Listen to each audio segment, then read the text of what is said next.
Welcome to Entrepreneur State of Mind. I'm your host, Dr. Dale Caldwell, and today we have the legendary Aaron Price, the CEO of Tech United in Jay. Welcome, Aaron. How are you today? I'm doing well. Thanks for having me. Well, again, it's an honor to have you. We spoke on another program a while ago and really enjoyed the discussion. I always like people's origin stories to kind of know where they came from. And so now, where did you grow up? Where did you grow up, and how did you get into technology? I grew up in New Jersey, went to Milburn High School, and I've always been interested in entrepreneurship. In fact, my first real business was my brother and I patented a weightlifting device, and that was while I was in high school. Wow. Had a real tech company in 1998, and we can get into some of the stories, but I've been interested in technology, really, and entrepreneurship especially. I think runs through my DNA. And how old were you when you got your first patent? I think I was 15 or 16. Unbelievable. Yeah. That is pretty incredible, and you've been doing amazing things since then. So after, now, where'd you go to college, and how did you get into this space? So I went to the University of Maryland, and in 1998, at the time of, you may remember the flip phones, and I had a flip pager actually at the time to text. And my best friend and I were frustrated with what was a lot of late night food ordering and waiting on hold and miscommunications on orders. And so we set up something what is like a seamless today. It was called Deliver You, which is online food ordering for restaurants. And it really took off on campus, and we brought it around to the DC area. And I saw a variety of ups and downs in that business.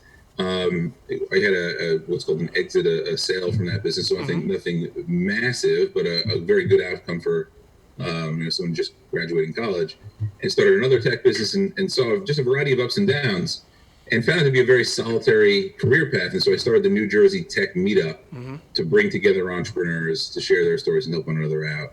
And then that evolved into Propellify, this very large innovation festival, which was acquired in 2019 by the New Jersey Tech Council that we've renamed Tech United New Jersey. So it's been, there's a lot of gory details along the way, but that's how I ended up in this seat. Well, and again, there are a lot of gory details, but it's an incredible success story. And so the Tech Meetup, and as you know, I'm the executive director of the Rothman Institute of Innovation and Entrepreneurship, Fairleigh Dickinson University, and so we have the Morris Tech Meetup on campus, and so these Tech Meetups. New Jersey, there's been a push, I know Einstein Alley and Princeton, a push to really make New Jersey much more of a technology hub, to kind of model California. And so how are we progressing there? How is that going now? I think we're doing well, and there's a long way to go. I started the New Jersey Tech Meetup in 2011. Okay. And frankly, I live in Hoboken. I was tired of crossing the river to New York City for all things community around technology. And so I thought there's probably 10, 20, 30 people in my area who'd want to get together. And the first one I had something like 100 people in standing room only. And the second one was like 120. And it continued to have that energy and interest for many, many, many years. And then, it inspired some other groups around the state. Others, the Mars Tech Meetup, the fantastic organization. Others popped up around the state. So the state has matured quite a bit in the community that exists around New Jersey to help entrepreneurs and help technologists succeed. So, and I think, I should point out, even politics aside, having someone like Murphy who is championing the innovation economy makes a big, big difference in how we're seen by investors and corporations. So I think we're doing very well and we're moving in the right direction. I still think we're relatively immature to some of the bigger markets like New York and California, but making up some ground. And I should point out, in the pandemic, when people have fled big cities like New York City, I think New Jersey's been really well positioned to be an interesting alternative and to get another look at as a place to live and a place to work. 25% of Google's 12,000 New York City employees live in New Jersey and have been working in New Jersey for the last year, almost exactly now. Wow. And so, in effect, Google has a pop-up headquarters in New Jersey, and I think there's an opportunity for us to capture that momentum and to build on it. Well, wonderful. So now I want to go back to Propellify. And so Propellify is a legendary event. Many people know the name, but they don't know what it's all about and what happened. So the meetup, and so what is Propellify, and how did you actually start it?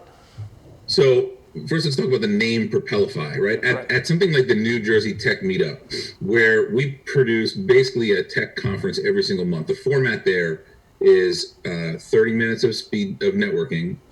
3 startups present for 5 minutes each, and then we have a featured speaker. We've had some really fantastic, we've had the founders of Priceline and Behance and Hot Jobs and Cory Booker, and really interesting, accomplished people have come through to speak.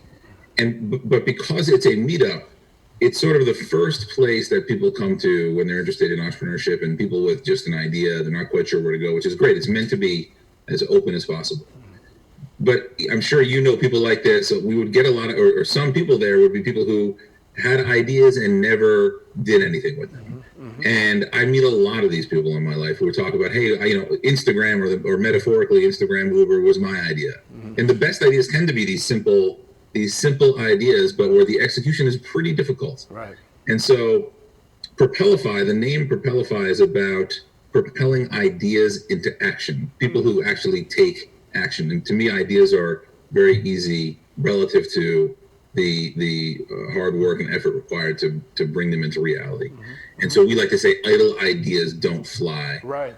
In our, let's propel is our motto at Propellify. So the idea there was, let's bring together people who take action, Wonderful. who propel ideas into action at scale.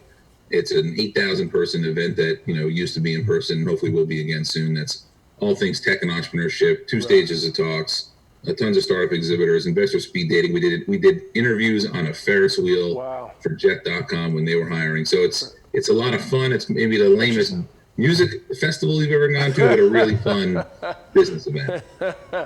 Well, again, I've never had the pleasure. I wanted to go, I think, a couple years ago, but just couldn't do it.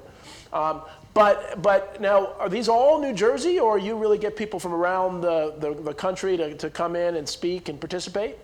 We get people from around the world. We're certainly focused on the region. Yeah. The numbers are escaping me, but it's something like 40% New Jersey, 30% New York, and then people from around the country and around the world. We had, I think last count, we had something like 40 states and 18 countries represented. People who, I had people who would stop me and say, I heard about this. I flew in from India to make sure this was a key stop on my trip to the States. Wow. So we don't get international attendees in huge numbers, but I'm very proud that people have made it a destination, and it's on the circuit of well-respected technology events. Wonderful. All right, so it was purchased by Tech United. What's Tech United? I know it was known by a different name. Talk about that, and now you're leading it. What's happened there? So Tech United is a 25-year-old nonprofit technology organization built to empower the innovation community. And it was originally named, until somewhat recently, the New Jersey Technology Council. And the foundation of what was called the NJTC, New Jersey Technology Council, was very, very, very strong. And when I was approached by the board about this potential combination of entities, there was just an interest in some new energy. I think the NJTC had done a fantastic job of attracting corporate partners and all the major service providers around the region. And hadn't been as effective as in attracting some of the early stage startup technology community. Okay. And so I think that the board saw that there was this opportunity to combine forces and bring with it a lot of the younger companies, and not necessarily younger people, though that's often the case, but that, to be clear, just younger companies to see what kind of opportunity we could bring for them. And so to me, it made a lot of sense. I didn't have as many big corporate partners. Right. I do think the opportunity for early stage companies is a lot more interesting when you have a lot of the mid stage and big companies around the table. And so it made a lot of sense as I was looking for additional resources and reach in the area. It was a very good fit. I had a few, as an entrepreneur, I went through a process. I shopped the entity around. I had a few interesting offers, and this was probably the least sexy headline, the New Jersey Technology Council, versus like VaynerMedia, if you're familiar with Gary Vaynerchuk, was one of the others on the table in Entrepreneur Magazine. And I did a lot of soul searching to think about what is it I want out of the next stage of life? What's the impact that I want to make? What makes the most sense for where I want to go in my career? And this was absolutely the right idea. And then, getting to NJTC and Tech United, then I thought that the branding was a little bit stale and speaking to the early stage community. And we thought about, what makes the tech community special. In my opinion, or my experience there has been that by bringing us together, by uniting us, that's when the most interesting things happen and opportunities are created. And so versus a council, which certainly is a fine name, but if you think about the definition, a council tends to meet more behind closed doors and prescribe what happens to a community. In this case, we thought it was important that we have something that represented bringing people together. And so we rebranded as Tech United, new logo, new mission, and I'm really excited about the direction that we're heading. It's been a fantastic journey so far. Yeah, I mean, you've really done some great things, and I've really been impressed hearing you speak on a number of different places where you've really talked about urban connecting with urban tech, and really diversifying, the tech field. I've been to a few of the meetups, and it really isn't the most diverse. Sometimes not at your meetups, but other meetups. But there are a lot of in the Black and Latino and urban communities. There are a lot of tech people who could really do some incredible things. And so, what are you kind of doing to diversify that? And I know you're doing some good things. Well, first, I would say what got me interested in technology was the idea that it actually wasn't bound by geography, and shouldn't, though sometimes is bound by income or the level of opportunity that someone has. I love that technology, especially here I'm talking about specifically internet technology, should be the democratizer of entrepreneurship. It provides you to have access from anywhere to create something impactful. And so to me, it's really important to make sure that we provide that access to anyone who is interested. And so, we've just reshaped our board to make sure that we have committees that are focused on diversity and inclusion, but that's a very simple, small first step in the process. But we also make sure that we team up with, folks in Newark. There's Newark Venture Partners, which people might be familiar with, but we've been hosting meetups in Newark for a long time in partnership with organizations like Audible and what was the Newark Tech Meetup and a variety of other organizations. We look to make sure that we can, we've worked this year on providing some funding, small amounts of funding, but some funding to areas in the state where we think that there needs to be more awareness about how entrepreneurship can change someone's career path. We're working right now on something that we're calling Educating the Educators, where we're looking to bring technology education around the state, and there's a big corporate partner who we're hoping will make that happen. So, we're in the early innings here. I'd like Tech United to help create the most welcoming and diverse technology community in the world, not just in the region. That's not if I knew the recipe that would get us there, we'd be we'd get a lot more attention. I'm working on it. It's very much top of mind, and I would say to your viewers, if anyone's interested in getting involved, this is an all hands on deck kind of project. Well, but you're making great strides. I mean, the first step is really admitting that there is something that needs to improve, and you've done that, and you've done it very, very eloquently. So, Aaron, we're going to take a short break for a commercial break, and then we'll come back and pick up the conversation. Great.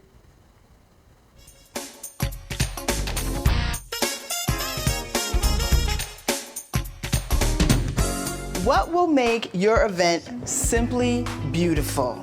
Is it your attire, your decorations, your entertainment? Well, join me, Alicia Simone, as I chat with some amazing vendors and clientele who will share their stories and images and their experiences. Right here on RVN TV, Tuesday at 11:30 a.m. and Wednesday at 4 p.m. It will be simply beautiful. See you then.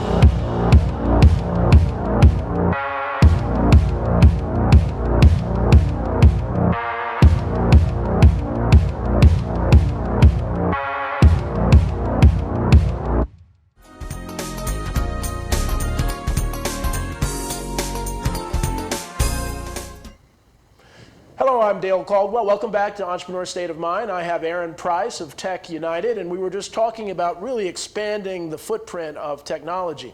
In the break, I was talking about a good friend of mine, Apindra Shivakula, who was the first Asian assemblyman, and then ran for Congress, but had really came from a technology background. And it's interesting, Aaron, because what he did, I was his campaign manager, the only time I've been a campaign manager. And we really talked about the African American community and the Indian community. And we actually brought it together, and it was really interesting because there's so many technological opportunities to service communities, African American and Latino. And so we really came up with some ideas. And so that's one of the things I know you'd be interested in is how do we, and I guess that's the bigger question, Tech United, that there's so many people who aren't technologically experts, but they have great ideas on what the community needs and tying them with those that have the technological expertise. You know, have you seen that work before? Do you have any thoughts about that? I mean, there's a few things there I think are really important. One is I'm not a coder. I'm not working on circuit boards. I'm someone who is empowered by the opportunity of technology and understands how to find people to build great things to leverage technology. And I think it should be really clear to your audience that if they have an idea about the next great Uber, whatever the opportunity is, it doesn't necessarily mean, it certainly could mean that they could go learn how to build it, and I think that's a great skill set. But there are lots of paths of getting to building your own business. And so even if you're thinking, like, again, we talk about the democratization of technology, it could take relatively small amounts of money, build a landing page, put ads against it on a tool like Facebook, see if you can convert people to show interest in your idea before you actually build anything. So you can test ideas in a matter of days and weeks instead of months and sometimes years is what used to happen with all the infrastructure that used to be required. The cost of entry can be very, very low. And so for people who have ideas, we talked before about taking action, there are steps you could take your goal is to prove failure as quickly as possible until you figure out the success, because you're not going to figure out the success on the first at-bat. Not one successful company anyone watching has heard of has had that happen. But if you can figure out what's not working quickly and lean into what is, and you do that over and over and over again, you likely can figure out a way to success. And so when we talk about technology, to me, it's about those who are empowered by technology. And if you think about the pandemic, the small businesses, the Main Street businesses that survived, most of them did so because they were aggressively adopting technology. You know, the local dry cleaner had to figure out how to do contactless pickup and delivery and e-commerce. And if you weren't doing those things, you were really, really struggling. And so, those who are watching who have ideas or are thinking, well, I'm not really a tech person.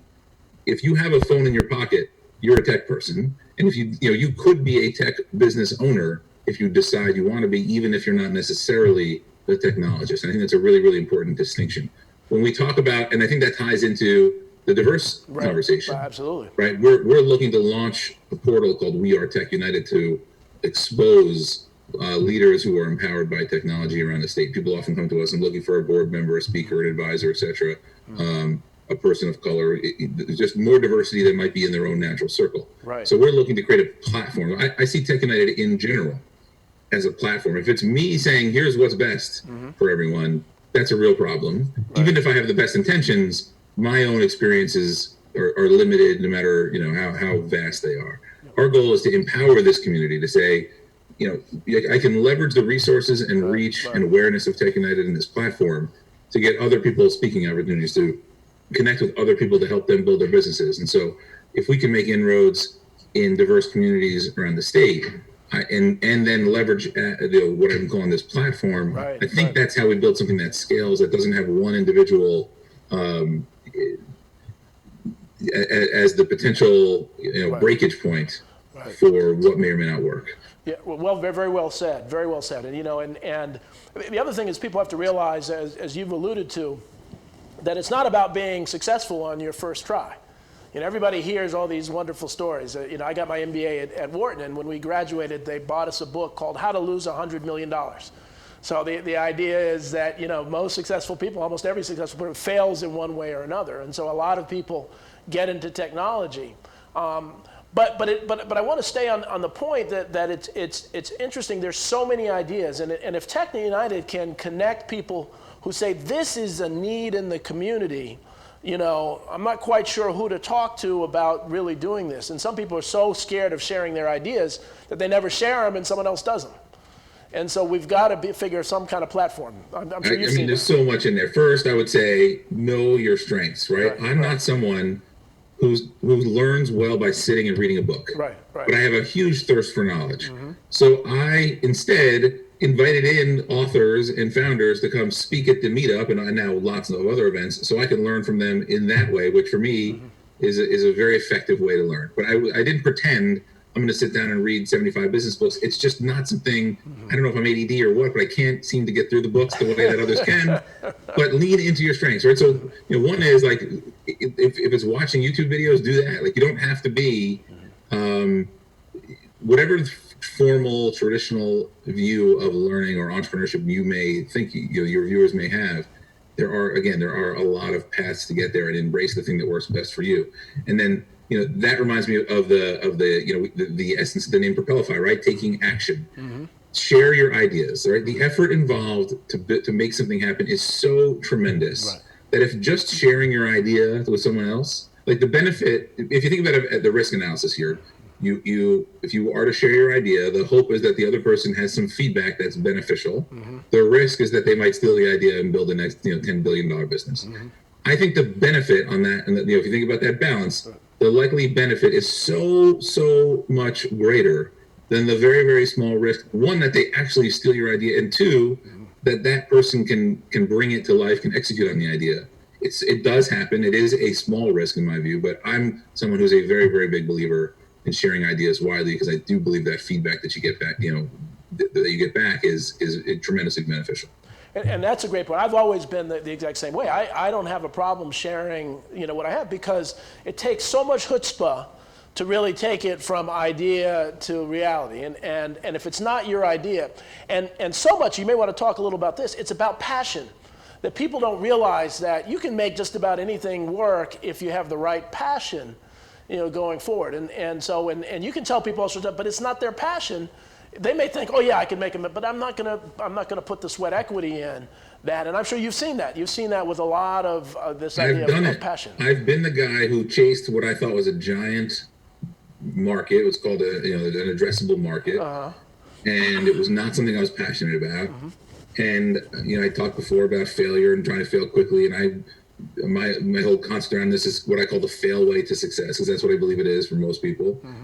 But I spent probably 2 or 3 years working on an idea that I thought, well, this is a giant financial opportunity in an industry, it turned out, that I wasn't all that passionate about.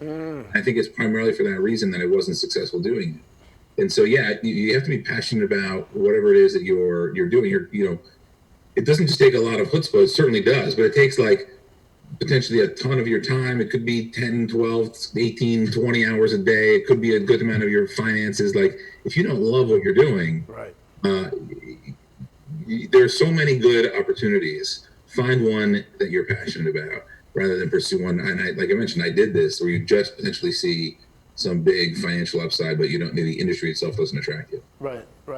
So give some advice, give the audience some advice about non-disclosure agreements. I know people that will give you an NDA because they have an idea about toilet paper. And so, when should you use it? When shouldn't you use it? I think a lot of people overuse it. So that's a great question. If you're talking to a friend and you're talking as a friend, I wouldn't even bring up the topic. If you get to a place where you think that you really want to get very serious and you're worried about, like, okay, I want to really dive into details, maybe you're, I don't know, a half a dozen or more conversations in, and then you're starting to think, well, I'd like a little more protection than I had before. You could, if you're very gentle about bringing these things up, you could potentially bring up the idea of an NDA with a more friendly kind of a colleague. If you're talking to an investor, keep in mind that the investor sees, a professional venture capitalist sees 2,000 or more pitches or ideas a year. They can't, not only can they not sign an NDA, asking for one is often a signal that you're not experienced enough to understand the industry that they're in. And so do not ask an investor, certainly a venture capitalist, to sign an NDA. If you're talking to a big corporate, I think you can have the first conversation without an NDA. They're more accustomed to that sort of formalized process. And, we were talking about public utilities before. PSEG is doing a lot with us in the Clean Tech Challenge.